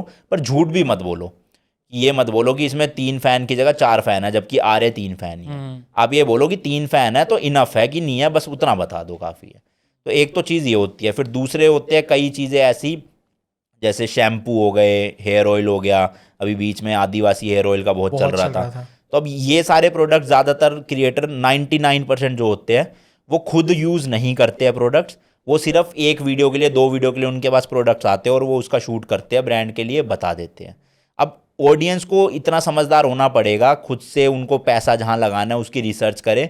वही बात आ जाएगी कि आप मुझ पे अंधाधुन भरोसा मत करो, मैं कुछ भी आपको बता रहा हूँ, कुछ भी ऐप बता रहा हूँ, कुछ भी प्रोडक्ट बता रहा हूँ, आप अपनी रिसर्च करो कि वहाँ पे पैसा लगाना ठीक है या नहीं है। ठीक है। अब मान लो एक एग्जांपल लेते हैं, कोविड के टाइम पे मुझे स्टॉक मार्केट और म्यूचुअल फंड के बारे में नॉलेज मिली। अब मैंने ऐसे ही चलो व्लॉग में चलते फिरते बोल दिया बिना ब्रांड प्रमोशन के कि मैंने तो टाटा मोटर्स के उसमें शेयर खरीद लिए 1 लाख रुपए के। अब आप अगर अंधाधुन मेरे भरोसे पे 1 लाख रुपए खरीद लोगे तो मेरे डूबेंगे तो आपके भी डूबेंगे ना, मेरे को गाली क्यों दोगे? किसने कहा था कि जबरदस्ती लगाओ पैसे? मत लगाओ भाई, अपने किसी और ब्रांड में लगाओ। अब मेरे मान लो वो 1 लाख के 10 लाख हो गए, तो फिर किसी का भी ईमेल या मैसेज नहीं आएगा कि अनमोल भाई आपकी वजह से 9 लाख रुपए कमा लिए, ये लो 4 लाख रुपए आप रख लो, ये आप अपना रख लो। सुनाने सब आएंगे। तो सिंपल मेरा फंडा यही रहता है कि आपके ऑडियंस के हाथ में ही है। मान लो मैं कुछ भी, एक प्रोडक्ट है, हेयर ऑयल है, मैं प्रमोट नहीं करूंगा, लेकिन राहुल है एक यूट्यूबर, ये प्रमोट कर देगा, आप उसको भी तो देखते होंगे, या ये भाई है ये प्रमोट कर देंगे, उनको देख के ले लोगे आप। तो ये प्रमोशन तो कभी भी बंद नहीं होने वाले, यूट्यूबर्स की अर्निंग उसी में है। ऑडियंस को इतना सतर्क रहना पड़ेगा कि उनके लिए क्या सही है क्या गलत है बस। अब मेरे फेवरेट एक्टर मान लो रणवीर कपूर है, वो कहे जी ये बनियान खरीद लो, इससे आपके ऐप्स आ जाएंगे, तो मैं गधा थोड़ी हूँ, मैं सही में खरीद लूंगा कि ऐप्स आ जाएंगे। मैं अपनी रिसर्च करूंगा ना, अपना दिमाग लगाऊंगा कि 1000 रुपये 10,000 रुपये बनियान में खर्चना वर्थ इट है या नहीं है।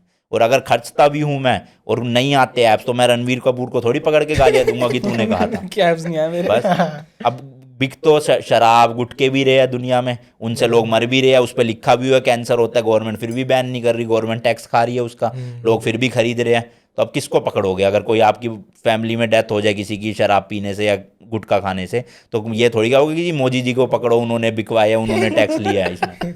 ऑब्वियसली सबको समझदार बनना पड़ेगा, जब तक समझदार नहीं बनोगे आपका कोई ना कोई काट के जाएगा ही जाएगा 100%।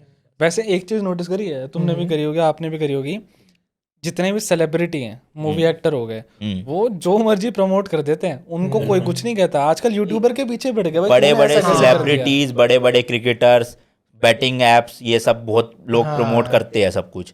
अब वही बात है ना, यूट्यूबर से लोग कनेक्टेड है, उनके पास कमेंट सेक्शन खुला हुआ है गालियां देने के लिए, वहां पे टीवी में क्या आ रहा है किसी को कोई मतलब नहीं है। आप देखोगे कि रेलवे स्टेशन पे, मेट्रो स्टेशन पे भी बड़े बड़े बैटिंग के बोर्ड वो लगे हुए हैं, बोर्ड एडवर्टीजमेंट के। ये कब से लग गए? बहुत जगह, गुड़गांव में बहुत जगह है बैटिंग फैंटेसी टाइप के, वो माई 11 और ये सब आईपीएल के मेन स्पॉन्सर होते हैं ये सब, ड्रीम 11 और वो सब, सबकी टी शर्ट पे लोगो है, बड़े बड़े बोर्डिंग चल रहे हैं वो। अब जो क्रिकेटर्स की वो हो रही है लीग, उसमें देख लो मेजर जो टॉप 3 ब्रांड्स है वो बैटिंग और ये फैंटेसी वाले ही है, परी मैच वगैरह भी है, यही सब चल रहा है। अगर मैं 1 लाख रुपए कमा रहा हूँ तो मैं तो 1,18,000 ले रहा हूँ, 18,000 तो गवर्नमेंट को ही जा रहा है ना उसी बैटिंग का ही। तो हो तो सब कुछ रहा है, अब आपके ऊपर है कि आपको फैंटेसी में 1 करोड़ कई लोग कमा भी चुके हैं, कई लोग 1 करोड़ अपने लुटा भी चुके हैं। तो अब कौन क्या करेगा उस चीज़ में?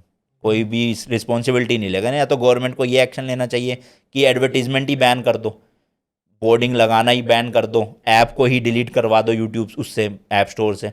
पर सब कुछ चल रहा है, लाइसेंस बिके हुए हैं, लूप होल यूज़ कर रही है कंपनीज, क्रिएटर प्रमोशन कर रहे हैं, तो चल रहा है सब कुछ। और आजकल जैसे वो आप एक तो जैसे ग्रो हो गई, काइट हो गई, ये तो चलो इन्वेस्टमेंट म्यूचुअल फंड वाली स्टॉक वाली ऐप है। नहीं, इसमें भी जो फिनटेक वाले क्रिएटर्स थे उनको भी सेबी की गाइडलाइन आई थी। जैसे कई क्रिएटर क्या कहते थे कि जी ये वाला स्टॉक ले लो, ये वाला म्यूचुअल फंड ले लो, ये वाला स्मॉल केस ले लो, तो वो इनडायरेक्टली उनको गैम्बलिंग ही कहते हैं कि आप किसी को पैसा लगवा रहे हो। तो अगर आपके पास सेबी का लाइसेंस नहीं है तो आप किसी को ये नहीं बोल सकते कि इस म्यूचुअल फंड में पैसा लगाओ। तो अभी काफ़ी बड़े बड़े क्रिएटर्स के ऊपर भी एक्शन लिया गया था कि आप प्रमोट नहीं कर सकते डायरेक्टली इनको। पुरानी वीडियो हटवा दी वो जिनमें बोला, हटी भी होंगी, कुछ को फाइन भी लगे हैं, काफ़ी डिपेंड करता है सब कुछ। तो जैसे और वो ऐप्स आती हैं जैसे ग्राफ सा बना हुआ है, बटन दबाओ, एक का दो का जाता है, वो क्या है? बहुत क्या चीज़ है? 2 चीज़ है, एक है ट्रेडिंग, ठीक है। ट्रेडिंग का मतलब है कि किसी आप कमोडिटी पे पैसा लगा रहे हो, मान लो डॉलर के प्राइस पे या किसी करेंसी पे आप पैसा लगा रहे हो, तो उस पर क्या है, अप जाएगा या डाउन जाएगा, और ये रियल टाइम रहता है कि 1 सेकंड में हो सकता है करेंसी 80 की जगह 79 रुपीज़ डॉलर हो जाए या 81 हो जाए। तो इसको कहते हैं एक तरह से ट्रेडिंग, कि आप ये स्टॉक्स में भी ट्रेडिंग कर सकते हो। सुबह खरीदा 100 रुपये का, शाम को आपने बेचना ही है, कि चाहे वो 90 का बिके चाहे 110 का बिके, तो उसको कहते हैं ट्रेडिंग। ट्रेडिंग में पैसा डूबने के चांसेस बहुत ज़्यादा होते हैं, बहुत ज़्यादा, मतलब कमाओगे तो कमाओगे तगड़ा और लुटाओगे तो बहुत लुटा दोगे। दूसरी चीज़ होती है इन्वेस्टिंग। इन्वेस्टिंग का मतलब है आपने कुछ भी कमोडिटी खरीद ली, डिजिटल गोल्ड खरीद लिया, म्यूचुअल फंड खरीद लिया, कोई क्रिप्टो करेंसी खरीद ली, उसको आप अपने पास होल्ड करके रखो 1 साल 2 साल 6 साल 10 साल, उसकी ग्रोथ होगी ही होगी 100%। मतलब आपने किसी अच्छी कंपनी में इन्वेस्ट किया है, मान लो आप नॉर्मल, जैसे मैं बताऊं तो मैं जनरली स्टॉक्स ऐसी कंपनीज का खरीदता हूं जिनके प्रोडक्ट्स मैं अपनी डेली लाइफ में यूज़ करता हूं। जैसे टाटा की गाड़ी यूज़ करता हूँ तो मुझे पता है टाटा इंडियन ब्रांड है, ख़त्म नहीं हो सकता कभी इंडिया में, तो उसके स्टॉक खरीदो, धीरे धीरे रखो रखो रखो, तो आपको रिटर्न मिलेंगे 10-15% के अच्छे अच्छे। लेकिन आप शॉर्टकट पे जाओगे कि 100 रुपये लगाए, शाम को 1000 रुपये हो गए, तो हो भी सकते हैं पर वो 100 रुपये जा भी सकते हैं। हैं। तो मेन ये है कि आपके ऊपर डिसीजन है आपको, कि मान लो मैंने अपनी ट्यूशन की फ़ीस रखी हुई है 1000 रुपये, घर वालों ने दी कि शाम को दे आना, अब मैं इतना बेवकूफ़ हूँ वही 1000 रुपये लगा दूँ कि ये जो रात को 10,000 हो जाएंगे, उसमें से 1000 ट्यूशन की फ़ीस देऊँगा, 9,000 रुपये उड़ाऊँगा, पार्टी करूँगा, और वो डूब गए 1000 रुपये, तो फिर क्या होगा? पिटाई होगी फिर तो। पिटाई होगी। और तो ये आपको झेल के रखना है। 9,000 की पार्टी भी तो आप ही करते ना, वो पिटाई भी आप ही झेलो। मैं तो कह रहा हूँ पैसा उतना ही लगाओ जिसको खोने के बाद आपको डर ना रहे। मतलब आपको पता है आपके जेब में 500 रुपये है, 400 के ही मेरा काम है, 100 रुपये फालतू है, तो लगाना है लगा दो, नहीं लगाना आपकी मर्जी है, गवा दिए तो गए भी, 100 के 1000 बन गए तो बन भी गए। आजकल तो एक नई चीज़ और चल रही है, मैंने इंस्टाग्राम वगैरह पे कई लोगों की वीडियोस देखी है, वो ये कहते हैं कि उन्होंने ये जो आजकल ना छोटी मोटी ऐप्स आती हैं, चाइनीज़ ऐप जो लोन देती हैं, वो वहाँ से लोन लेके वो पैसा फ्यूचर्स एंड ऑप्शन में लगा रहे हैं डेली, जो सुबह लगाया शाम को बेचा। सबसे पहले तो ये जो चाइनीज़ ऐप्स है फंडिंग वाली, जो बाहर से फंडिंग लेके लोन देती है, ये तो सबसे खतरनाक है। आप यूट्यूब पे सर्च करोगे, काफ़ी लोग ऐसे हैं जिनका, जैसे कि तुमने 50,000 का लोन ले लिया, अब तुम चुका नहीं पा रहे हो, तो उस ऐप ने तुम्हारे फ़ोन की परमिशन ऐसी ले रखी है, तुम्हारे कॉन्टैक्ट्स उनके पास है, तुम्हारी फ़ोटोज़ उनके पास है, कि वो एंड में आके ब्लैकमेल करना शुरू कर देते हैं कि आपके इस रिश्तेदार को फ़ोन लगा देंगे कि जी उसने पैसे लिए थे वो दे नहीं रहा है, या आपकी कुछ प्राइवेट फ़ोटोज़ आपको भेज के बोलेंगे कि जी पे करो या ये करो। और इवनली कई लोगों ने 50,000 के ऑलरेडी 1,00,000 रुपये भर भी चुके हैं ब्याज व्याज मिला के, तब भी उनको ब्लैकमेल किया जाता है। क्यों? पैसा निकालने के लिए, पैसा कमाने के लिए, ज़बरदस्ती स्कैम है एक तरह से। तो सबसे पहले तो ऐसी प्ले स्टोर पे, ऐप स्टोर पे इतनी सारी ऐप्स एग्जिस्ट करती है जो आपको ना बिना डॉक्यूमेंट्स के लोन दे देती है 20-30 हज़ार रुपये का। अब एक जो मिडिल क्लास से थोड़ा नीचे बंदा है, उसको 20,000 रुपये का लोन इतना इजीली मिल रहा, तो वो तो ले लेगा, ठीक है, अब लेकिन चुका नहीं पाएगा, और चुका भी दिया तब भी फंसा रहेगा उसी चीज़ में। तो कभी भी इन ऐप्स को परमिशन मत दो अपने फ़ोन की। बड़े बड़े जो ऐप्स है, जैसे पेटीएम भी लोन देती है, तो उससे आप ले सकते हो। 1-2 और नावी करके ऐसे शायद 1-2 प्लेटफॉर्म होंगे जो ठीक है, जो जिनकी क्रेडिबिलिटी है मार्केट में। लेकिन जो ये चाइनीज़ ऐप्स है, इनसे तो लोन लो ही मत, और दूसरी भी ऐप से लोन कभी मत लो अगर आपको सट्टेबाजी में ही लगाना है तो। अगर आपको जेन्युइनली मेडिकल इमरजेंसी है, पैसा चाहिए, तो आप लोन लो, पर कमाने के लिए लोन कभी मत लो, क्योंकि एक बार आप फंस गए तो इतना बुरा फंसोगे, घर तक बिक जाते हैं लोग, उसी लूप होल में फंसे रह जाओगे। मेरे को समझ नहीं आता इन लोगों से, बेसिक कैलकुलेशन नहीं आती। पर्सनल लोन का रेट ऑफ इंटरेस्ट है तकरीबन 15% लेके से 22% तक। बिल्कुल है। अब कोई भी स्टॉक आपको जो रिटर्न देगा वो सालाना देता है आपको एवरेज 12%। कैसे प्रॉफिट कर लेंगे वो लोग? क्या तो ना, वो इन्वेस्टिंग नहीं सोच रहे, वो ट्रेडिंग सोच रहे हैं। वो सोच रहे हैं कि सुबह खरीदा और शाम शाम में ही 8-10% रेट बढ़ गया और उन्होंने सीधा कमा लिया पैसा, और वो डूब भी तो सकता है फिर, ऑब्वियसली। कभी भी नहीं ये चीज़ों में लोन लेके तो कभी नहीं। वही पैसा डालो जो आपको लगता है कि यार खो भी गया ना ये पैसा, तो मेरे को फ़र्क नहीं पड़ेगा ज़िंदगी में। तो भाई मेरे को ये बताओ, फाइनेंस की ये चीज़ तो मैंने देख ली, नॉलेज आपको बहुत है, तो फिर पक्का आपने बिजनेस करने का तो ज़रूर सोचा होगा कि मैं यूट्यूब तो अभी कर रहा हूँ, तो बिजनेस भी क्या पता चालू करूँ, ऐसा आइडिया आया कभी दिमाग में? देखो, मैंने बिजनेस शुरू किया था 2021 में ही, गेम सूक करके एक ब्रांड शुरू किया था, उसमें स्टोर भी था और ऑनलाइन वेबसाइट भी थी। बट उसको मतलब वो प्रॉफिटेबल बिजनेस था, बहुत अच्छी उसमें प्रॉफिट थे, बट प्रॉब्लम थी मैनेजमेंट की, कि मतलब जो भी स्टॉक आ रहा है जा रहा है, अकाउंट्स, वो सब मैं हैंडल करता था। अब जब तक मैं घर पे हूँ, ट्रिप्स नहीं हो रही, तो मैं हैंडल कर सकता हूँ कि क्या सामान आ रहा है, क्या जा रहा है, बट ट्रिप्स के साथ साथ ये मैनेज करना इम्पॉसिबल है। तो इसलिए मुझे ऐसा लगा कि मुझे वही बिज़नेस करना चाहिए जिसमें फ़िज़िकल प्रेजेंस की जगह डिजिटल ही सब कुछ चल सके, ताकि मैं ट्रैवल भी कर सकूँ और लैपटॉप से ही सब कुछ ऑपरेट हो सके। आपने गेम सूक में कोई हायर नहीं किया जो कि ये सब चीज़ें देख? 2 लोग तो मेरे ख्याल से थे, 4 लोग थे ना उसमें टोटल। एक पीसी बिल्ड करते थे, एक स्टोर के हेल्पर थे, और एक मेरा भाई था, कज़न भाई। तो बट वही बात है ना, मतलब हैंडल मुझे ही करना पड़ता था। जैसे पैसा मैंने लगा रखा था, तो मुझे ही पता था कि 10 लाख का स्टॉक आ रहा है, तो कितने का बिका, कब बिका, कैसे बिका, तो वो बहुत झमेले वाली चीज़ थी पूरी। तो इसलिए फिजिकल प्रेजेंस ना करके मैंने डिसाइड किया कि चलो ऑनलाइन ही करेंगे, और यूट्यूब कर रहे हैं तो यूट्यूब से रिलेटेड ही करते हैं। तो मैंने काफ़ी सारे चैनल शुरू करे एनिमेशन के और उस सब के, बट उसमें भी काफ़ी लॉस हो गया 1 साल में। मतलब जितनी ग्रोथ सोची थी उन चैनल की नहीं हो पाई, क्योंकि मुझे ऐसा लग रहा था कि कंटेंट के बेस पे हम कर सकते हैं, बट कोविड के बाद से थोड़ा सा यही हो गया कि नया कंटेंट चलना बहुत मुश्किल हो गया था। मतलब आपकी किस्मत अच्छी है अगर आप नया यूट्यूब चैनल स्टार्ट करके और ग्रो भी कर जाओ तो 1 साल पैसा लगा दिया, उसमें भी 20-25 लाख रुपए लग गया। तो आगे आपको कोई प्लान नहीं है, कोई बिजनेस वगैरह ऐसा करने का? प्लान है, अभी बीच में भी एक प्लान हो रहा था चीज़ों को लेके कुछ, ओके। तो अभी तो एग्जीक्यूट नहीं हुआ, बाकी देखते हैं फ्यूचर में अगर होता है। प्रोडक्ट था या सर्विस है? प्रोडक्ट तो नहीं था, मतलब सर्विस ही थी वो, बट फिजिकल सर्विस थी कुछ, थोड़ा बता सकते हो क्या था? Welcome to shark tank. Cricket से रिलेटेड था बस।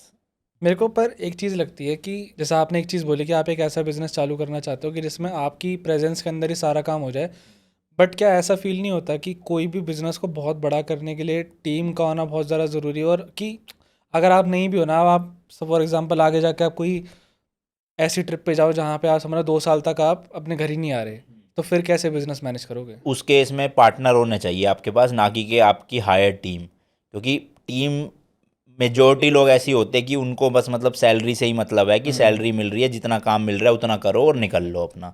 वो आपकी कंपनी ग्रो हो रही है नहीं हो रही है 99% लोग नहीं सोचेंगे, वो आपका पैसा लग रहा है। बट जब आप 2-3 पार्टनर्स ले आते हो जिनका पैसा भी लगा हुआ है, तो भले ही आप अवेलेबल नहीं हो, वो लोग तो ज़रूर देखेंगे ना कि क्या चल रहा है यार, हो रहा है कुछ नहीं हो रहा है। तो उस केस में मुझे लगता है कि कोई अच्छे पार्टनर अगर मिलते हैं तभी ही हो सकता है कि मैं उस बिज़नेस में अपनी फेस वैल्यू ऐड कर दूं, उससे बिज़नेस लाऊं, और बाकी के लोग जो है वो मैनेजमेंट और सब देखे चीज़ें कि कैसा चल रहा है सब कुछ। फिर आप घूमने भी चले जाओ तो होता रहेगा, बैकएंड में काम बिल्कुल, होता रहेगा, राइट? जैसे टेक बर्नर का भी, जैसे वो लेयर्स में वो लेयर्स चालू करा, फिर अभी स्मार्ट वॉच भी लेकर आ रहे हैं, बिल्कुल बिल्कुल। तो उसमें भी Overlays भी पार्टनर्स हैं। मुझे ऐसा लगता है श्लोक का भी ज़्यादा पैसा सारा यूट्यूब से ही आ रहा है। अभी बिजनेसेस इतने ज़्यादा सक्सेसफुल नहीं हुए, उल्टा पैसा ले ही रहे हैं वो, तो उसकी यूट्यूब से ही अर्निंग इतनी है कि वो 2-3 अपने वेंचर्स को फंड कर पा रहा है पूरा। आई गेस ओवरलेज वाला जो वेंचर था, to the best of my knowledge, जो मेरे रिसोर्सेज से मेरे को पता चला कि ओवरलेज वाला बिजनेस भी लॉस मेकिंग है, कपड़े वाला। लेयर्स वाला प्रॉफिटेबल है, लेयर्स वाला प्रॉफिटेबल और टेक बर्नर ने भी तो सेम कॉन्सेप्ट करा था, मल्टीपल चैनल वाला। हाउस ऑफ ग्रोथ भी था, इनफैक्ट कई सारे मेरे को क्राफ्टशाला क्राफ्टशाला वगैरह, इसने ये वाले रहते हैं, दूसरे वाले रहते हैं, बताते हैं कि तकरीबन 15-20 चैनल है, और वो सारे अब बंद हो चुके हैं, प्रॉफिटेबल ही नहीं थे। वही सेम हमारे वाला ही सीन हुआ, समझ लो कि अपनी फेस वैल्यू पे चलाओगे तो चल जाएगा, पर नए नए लोगों को आप हायर करके उनको लाओगे तो एकदम से ग्रोथ नहीं मिलेगी। अब यूट्यूब पे बहुत मुश्किल है, मतलब। समझ गया। तो अनमोल भाई, जैसे आज है 17 से, अब तो 18 होगी पॉडकास्ट रिकॉर्ड करते करते, बट वैसे 17 थी, आपका बर्थडे है, तो हाँ, तो first of all happy birthday. धन्यवाद जी, धन्यवाद। और आप हो चुके हो 27 साल के। बिल्कुल। तो गर्लफ्रेंड का तो मैं नहीं पूछूंगा, अब उम्र चली गई है। मैं तो नहीं चाहता। मैं तो नहीं चाहता। तो भाई शादी का क्या प्लान है भाई? अब 27 के हो गए, घर वाले भी बोल रहे होंगे कि कर लो। बिल्कुल, हाँ। तो क्या सोचा है उसका? शादी का यही प्लान है कि लंदन ट्रिप हो गई, ऑस्ट्रेलिया हो गई, अब कुछ बची कुछ ही कंट्रीज़ बची हुई है। जैसे टोटल तो सारी कंट्रीज़ बाय रोड ट्रैवल करना पॉसिबल नहीं है, बट मेरे हिसाब से मैंने जो लिस्ट बनाई है उसमें 105 या 106 कंट्रीज़ है जो मैं कर सकता हूँ अपनी गाड़ी से और travel। बची हैं? हाँ, जिसमें टोटल 1 लाख किलोमीटर चलानी है गाड़ी, जिसमें से 37 मेरी बाय रोड हो चुकी है और 40,000 किलोमीटर हो चुके हैं। अब बचे जो है वो 70-80 कंट्रीज़ जो भी बची है, 60-70, वो प्लस 60,000 किलोमीटर मुझे करना है, जिसके लिए कम से कम 1 से 1.5 साल चाहिए पूरा। अच्छा, तो वो एक बार हो जाएगा कंप्लीट, तब सोचेंगे। शादी के बाद पार्टनर के साथ ट्रैवल करना पसंद करोगे या डिपेंड सोलो? करता है ना कि पार्टनर जॉब है या नॉर्मल हाउसवाइफ है। हाउसवाइफ है तो चलो ले जाओ कहीं पे भी, पर अगर किसी का इंडिविजुअल करियर है तो उसको छुड़वा के तो आप ले जा नहीं सकते कि 6 महीने चलो मेरे साथ घूमने, तो उस टाइम पे बाहर जाना भी मुश्किल हो जाएगा और ले जा भी नहीं सकते साथ में। तो इसलिए शादी से पहले ही निपटा लो ट्रिप सारी, मतलब पहले ही घूम लो, है ना? पार्टनर को कुछ नहीं घूमो तो बाद में भी, पर ये इतनी लंबी ट्रिप नॉर्मल लोगों के लिए पॉसिबल नहीं है ना, कि 6 महीने आप घर से बाहर गाड़ी में ही ट्रैवल कर रहे हो, तो वो चीज़ तो अकेले करना ही सेंसिबल है बस। पर चले शादी के बाद आपने कोई दिल्ली टू लंदन टाइप की रोड ट्रिप कर दी तो आप बचेगा ही नहीं ना कुछ। हाँ, आप तो शादी के बाद तो फिर लॉन्ग डिस्टेंस रिलेशनशिप में हो जाओगे। सही बात है। और चले वापसी हो तो मिले ही ना, मैं जारी कर रहा हूँ। ये तो डार्क हो गया। शादी के बाद मिले ही ना। अरे मतलब कि माइका चलेगा। करेगी क्या? कि तेरे साथ नहीं रहना मेरे को, तो बार बार भाग जाता है। भैया पूरे पॉडकास्ट के अंदर इतना एकदम कॉन्फिडेंटली जवाब दे रहे थे, जैसे ये टॉपिक आप भैया ऐसे थे, शर्मा गए थे, है ना? शादी के बारे में बात हो गई। वैसे इच्छा तो होती होगी। इच्छा तो क्या है, मतलब बढ़िया है, पार्टनर बढ़िया मिल जाए तो बढ़िया है। कईयों को नहीं मिलते तो उनकी फिर लाइफ भी बर्बाद हो जाती है। मैं तो चाहता हूँ आप फटाफट से कर लो शादी, और पार्टनर आपको ऐसे ही मिले कि भाई रोड ट्रिप पे वो जाए आपके साथ और फन आ जाए। नहीं यार, पर मुझे ऐसा लगता है कि मतलब अभी जैसे मैं और या सोहन या कोई भी दोस्त जाता है तो रात को चाहे 2 बजे ट्रैवल कर रहे हैं, कोई छोटा सा भी होटल मिला, ऐसी शेडी जगह भी मिला तो हम रुक जाते हैं। बट अगर आप किसी फीमेल के साथ ट्रैवल कर रहे हो तो आपको 100 चीज़ों का और ध्यान रखना सिक्योरिटी पड़ेगा। देखनी पड़ेगी तो पहले। वो थोड़ा सा मुझे लगता है कि हेक्टिक हो जाएगा कि ऐसे ट्रिप पे जिसमें सुबह से शाम तक गाड़ी चलाना है, फिर ऐसी जगह भी अच्छी देखो जहाँ पे सेफ सिक्योर हो, तो वो पॉसिबल थोड़ा कम है। तो बेटर है अपना सोलो ही, जब तक वो हो, शादीशुदा नहीं हो तब तक ही निपटा लो। उसके बाद फिर थोड़ा कंटेंट चेंज करेंगे, उसके बाद समझ लो थोड़ा लग्जरी ट्रैवल पे फोकस होगा कि कपल्स के लिए कैसा ट्रैवल होगा, मालदीव जैसे या ऐसे देश। जैसे आप ट्रैवलिंग जैसे अपनी वाइफ के साथ करें, सैंड्रा के साथ। बिल्कुल बिल्कुल। तो शो सभा पे रिवील हो गया अनमोल जायसवाल का आगे का कंटेंट। अब देखो कंटेंट मेरा तो मतलब प्लान यही है कि यूट्यूब 3-4 साल ही करना है। अच्छा। और उसमें इतने पैसे कमा लो कि मतलब आपकी जो अच्छी हाई पेइंग जॉब होती है वो आप 30 साल जॉब करके जितना पैसा कमाओगे वो आपने 5 साल में कमा के रख लिया, फिर उसके बाद आपको सोचना ना पड़े कि कमाने की ज़रूरत है। मतलब इन्वेस्टमेंट करना चाहते हो? प्रॉपर्टीज़ में कर दो, रेंट आ रहा है आपका, म्यूचुअल फंड ले लो, स्टॉक्स में डाल दो कि हर साल आपके इतने पैसे आएगी, जो खर्चे हैं वो निकल रहे हैं, तो उसमें फिर बिजनेस की भी ज़रूरत नहीं है। तो काम करना ही क्यों, फिर भाई घूमो घर खाली। से याद आया, मैं आपको बताता हूँ गाइज, मेरे को एग्जैक्ट ईयर तो याद नहीं है, पर मैंने शायद अनमोल जायसवाल को ज्वाइन किया 2021 में। ठीक है, जब हायाबुसा कब ली थी? हाँ 2021 की बात हाँ, है। उसके 8-9 महीने के बाद मैंने ज्वाइन कर लिया होगा। तब से लेके अब तक अनमोल भाई कुछ ना कुछ कंस्ट्रक्शन कराए जा रहे हैं, वो रुक ही नहीं रही है। और अभी भी भाई का एक इतना बड़ा और प्रीमियम घर बन रहा है कि उस घर के अंदर भाई होम थिएटर भी लगा हुआ है। तो क्या सिस्टम है उसका, थोड़ा एक्सप्लेन करो, कितने का पड़ा, रेनोवेशन में कितने लगा दिए और कब तैयार मिलेगा वो? और क्या क्या होगा उसके अंदर? हाँ तो पहले तो मतलब आज से 2-3 साल पहले मेरी थिंकिंग ये थी कि जो आप पैसा कमा रहे हो रेंट पे रहो, प्रॉपर्टी में इन्वेस्ट मत करो, इन्वेस्ट करना है तो स्टॉक म्यूचुअल फंड इन सब में करो, रिटर्न अच्छे मिलेंगे। बट एक बार मैंने पॉडकास्ट ली थी अपना अभिषेक भाई की, फुकरा इंसान, तो वो जिस ऑफिस में आए थे वो रेंटल था, तो उनको लगा था कि अपना ही है। उन्होंने मेरे से बस पॉडकास्ट मतलब पूछा था, ऐसी बात हो रही थी कि अपना है ये, तो मैंने कहा नहीं रेंटेड है। तो उन्होंने बस एक बात ये बोली थी कि अपना होता तो रेंट देने की टेंशन नहीं रहती माइंड में। वह उसके बाद से थोड़ा सा मन में खुद से ही अपने आप आ गया था कि एटलीस्ट जिस घर में आप रह रहे हो और जिस ऑफिस में काम कर रहे हो वो अपनी हो 2 प्रॉपर्टीज़, ताकि कल को काम ना भी चले या आपके पास इनकम सोर्स नहीं है तो आपको रेंट की टेंशन ना हो कि फैमिली को लेके अब चेंज करना पड़ेगा या सस्ते घर में जाना पड़ेगा। तब फिर मैंने सोचा था कि अब भले ही लोन वोन लेके पर ऐसा घर ले लो कि जिसमें पूरी ज़िंदगी आप बिता सको और टेंशन ना हो पैसों की कोई भी। तो उसी हिसाब से मैंने गुड़गांव में घर लिया, 270 गज का घर है वो, जिसमें ग्राउंड और फर्स्ट फ्लोर बनी हुई थी ऑलरेडी, पर वो थोड़ी पुरानी कंस्ट्रक्शन थी, मतलब बना अच्छा हुआ था बट जो पुराने ज़मानों के लोग थे उनके हिसाब से अच्छा बना हुआ था, टाइल्स वो रंग बिरंगी यूज़ कर रखी थी। बट आज की जो जनरेशन है उनको चाहिए ग्रे कलर, ब्लैक कलर, ऐसे टोन्स वाले एस्थेटिक्स चाहिए, हाँ मिनिमलिस्टिक डिज़ाइन चाहिए।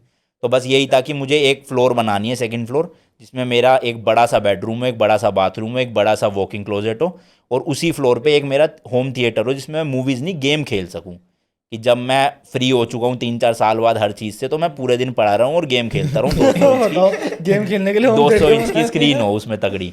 मतलब बचपन से यही था कि यार कभी कोई ऐसा थिएटर खुले दुनिया में जिसको आप सस्ते में रेंट पे ले सको और उस पर प्ले स्टेशन कनेक्ट करके बड़ी सी स्क्रीन में गेम खेलो। तो बस वही एक था, तो उसके लिए एक सेकंड फ्लोर बनवाई, उसमें एक मेरा बेडरूम, एक वार्डरोब बड़ा सा और एक बड़ा सा बाथरूम और एक थिएटर है।